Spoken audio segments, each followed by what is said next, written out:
গণতন্ত্র এস্টাবলিশড হবে না যদি নির্বাচন না হতে পারে। চ্যালেঞ্জগুলো হলো, আমি 5টি চ্যালেঞ্জ যদি আপনাদের সামনে বলি, 5টি চ্যালেঞ্জ তুলে ধরি, তাহলে আমি বলতে পারি রাজনৈতিক অস্থিতিশীলতা ও বিভাজন। একটা বলতে পারি কিভাবে বিভাজন হবে।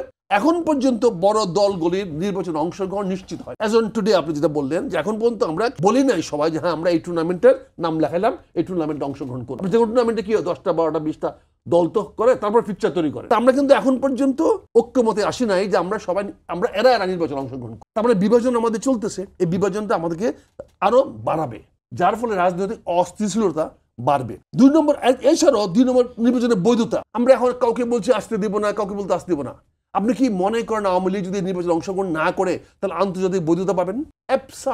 অসম্ভব। কেন পাবেন? অসম্ভব, পাবেন না, এটা হইতে পারে না। আপনি চাইতে পারেন আমি অমুককে চাইবো না, কিন্তু এটা অসম্ভব। আওয়ামী লীগকে অংশগ্রহণ করতে না দিলে কোনো বিদেশি পক্ষ নির্বাচনের বৈধতা নাও দিতে পারে।